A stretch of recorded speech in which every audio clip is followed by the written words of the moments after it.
elderflowers, you answered. I will head them and boil them up. You remained in my memory as the elderflower picker. Even though I later learned that men, especially European men, do pick wild flowers sometimes. But that day in the park was only a few months after I came to Britain, and I'd never seen a man do that with such concentration in public. You were the elderflower picker, and that is how I still picture you, after all these years. Vote leave. It says vote leave, but leave what? Oh, leave the EU, the European Union. I came to Britain in December 2015, 6 months before the referendum. I had no idea there would be a referendum. I vaguely knew this word in a Chinese context. But in China, we never had such an experience. I'd never voted, because we were never asked to vote.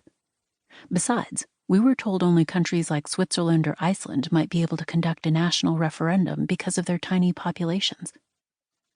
Leaving aside politics, I had too many unanswered questions for myself when I came to England. After my MA in sociology and filmmaking in Beijing, I didn't want to work in an office, nor did I want to stick around in China.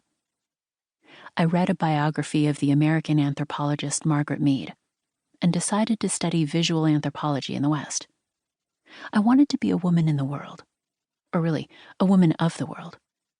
I wanted to equip myself with an intellectual mind so that I could enter a foreign land and not be lost in it. I would have a stance or mission, a way of navigating as an outsider. So I applied for PhD scholarships, and finally King's College London accepted me. So here I was. I had arrived in deep winter. It was cold, and mostly gray. I had booked a small Airbnb in South London for the first few weeks, and thought I would be able to walk to King's College since it was close to the South Bank. I laughed myself to tears when I found out the distance was so great. It was almost impossible to walk in the city. There were hardly any straight avenues or boulevards one could orient oneself with, and the pavements were an uncomfortable public space to walk in. Once I almost tripped over what I took to be a pile of laundry. Before I saw it was an occupied sleeping bag, a homeless person. Making my way through the dense city was like walking a tightrope strung across a raging torrent of traffic. It was so overwhelming that I chose to use the bus instead and perched myself by the window to view the world. 2.5 months had passed, and I moved to accommodation in East London. One morning, I was on a bus on my way to see my supervisor. I saw a poster with the word Brexit. I didn't know what it meant. I hadn't read any English newspapers since I arrived. I checked the word in my pocket Chinese-English dictionary. Oddly, it was not there. The traffic was bad. We were stuck in streets which were lined with other buses. Right beside us, a red bus stopped.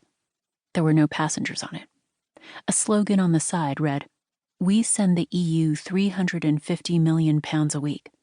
Let's fund our NHS instead. Vote leave." I studied it for a while, and with my adopted anthropological spirit, I wrote it down and photographed it. I pondered on the slogan. I had heard of the NHS, something to do with everyone getting free medical care in Britain. While I was scratching my head, I heard someone behind me say, "Look, there's one of those stupid Brexit buses again." "Oh no," his friend responded, turning to look. "Will anyone believe this bullshit?" I thought this could be my opportunity to interview a few natives. So I stoked up my courage and asked in my most polite way, "Excuse me, what is a Brexit bus?" "Sorry?" The native informant stared at me blankly. His friend laughed. I tried to hide my embarrassment. Clearly, my question was stupid in some way.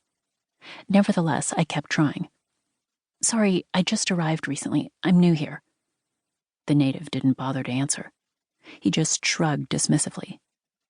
But I was calm and cool and didn't give up. "It says, vote leave, but leave what?" "Oh, leave the EU, the European Union," he finally answered. Oh, the European Union. For us Chinese, the European Union seemed grand.